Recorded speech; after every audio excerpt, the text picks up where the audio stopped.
Okay, let's get right into it. If you just glance at the headlines, the economy seems pretty solid. But if you look a little closer at recent college graduates specifically, a totally different and honestly kind of worrying story starts to unfold. They're facing one of the most brutal job markets we've seen in a long time, and it seems a powerful new force is rewriting all the old rules.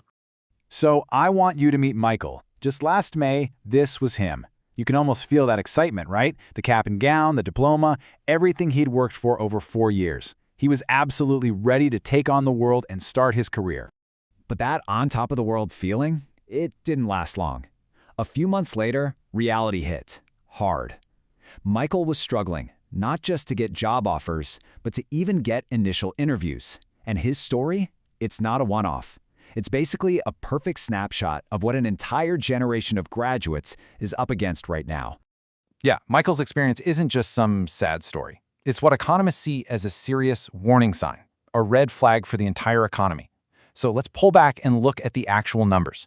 And here is the big number that's really got people talking. While the overall unemployment rate is pretty low, for young folks between 16 and 24, it hit 10.4% this September. To put that in perspective, that is more than double the national average. And if you look at this chart, you'll see this isn't just a random one-month spike. The trend has been climbing, and climbing steadily, ever since it bottomed out back in April of 2023. This slow, sustained rise is what tells us we're looking at a real problem, not just a temporary blip. So here's the really crucial takeaway. We are witnessing a massive shift. For decades, a college degree was, the golden ticket. It was the safest path to a good, stable career. Well, that's just not a guarantee anymore. And a change that big has huge long-term consequences for everything from how much people spend to income inequality. So, the big question is, what's causing this seismic shift? Well, all signs are pointing to one very powerful new player in the game: artificial intelligence. It is completely changing how companies work and, maybe more importantly, who they decide to hire. This whole phenomenon is what we call AI displacement. Just think about all those classic entry-level tasks you'd give to a new hire. Basic research, summarizing long documents, data entry, even writing simple code. AI can now do a ton of that stuff, and it can do it instantly. And if AI is doing it, there's less need for junior-level humans to do it. And look, this isn't just some far-off theory. The data is already here, and it's pretty striking. A recent Stanford study found that since 2022, in those jobs that are most exposed to AI, there's been a 13% drop in employment for young workers.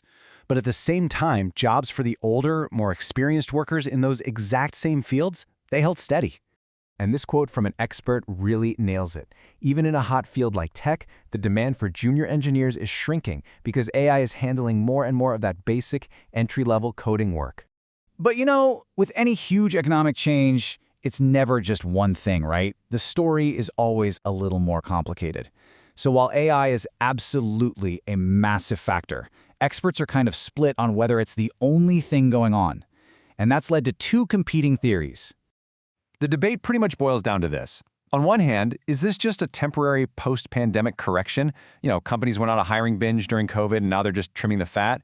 Or on the other hand, are we seeing a permanent, deep, structural shift caused by AI and maybe even too many college grads? So on one side of the argument, you've got experts saying, hey, hold on a minute. They point to that crazy hiring spree during the pandemic, especially in tech, and say the layoffs we're seeing now are just a natural, predictable adjustment. For them, blaming AI right now is just confusing correlation with causation. But the other side pushes back hard on that. They argue, come on, that was years ago. The market should have corrected itself by now. They're convinced that what we're seeing today is something entirely new, a fundamental change to the system that isn't just going to go away. And then there's one more layer to this whole thing. And it's classic supply and demand. We have more and more people graduating with bachelor's degrees every year. But if AI is shrinking the number of entry-level jobs available, well, you end up with a glut. A lot of qualified graduates all fighting for fewer and fewer spots. Okay, so the landscape has clearly changed. The old playbook, you can pretty much throw it out the window. So what's the new playbook for a graduate trying to make it in this AI-powered world? Well, the advice is starting to get remarkably consistent. If you need one single number to show you the path forward, this is it. According to the career site Handshake, just since 2023, there's been a five-fold, that's 5x, increase in entry-level job postings that list AI skills as a requirement. It's not enough to just be able to do the job anymore. Employers want to see that you can do the job with AI. So what does that actually mean for you, or for any new grad? Well, experts are pointing to a pretty clear 3-step strategy. Number 1, develop AI fluency. You've got to learn how to use these tools to make you better and faster. Number 2, prioritize internships. Get that real-world experience to prove you can do the work. And number 3, build your network. Now, more than ever, personal connections can make all the difference. And this right here is the crucial mindset shift. The game isn't you versus AI, it's you with AI. AI is a tool, a powerful one, for sure, but it doesn't replace human creativity or critical thinking or a genuinely smart idea. The graduates who figure out how to embrace AI to supercharge those human skills, they're the ones who are going to win. You know, it is really easy to look at all this data and just feel overwhelmed and demoralized, a lot like Michael did at the beginning. But there is another way to look at this whole challenge, not as a crisis, but as a test, something that will actually forge a stronger, more adaptable generation of workers. And let's end this where we started, with Michael. After going through this incredibly tough market, his whole perspective changed. He has this powerful, optimistic view that this struggle is ultimately going to make his generation stronger, and that they'll never take their jobs for granted. So, we'll leave you with this final thought. The evidence is all around us. The old promise that a college degree automatically leads to a stable career, that promise is being rewritten by technology right before our eyes. The old path is fading away. So the question for every student, parent, and educator out there is no longer if things are changing, it's how will you change to meet this new reality.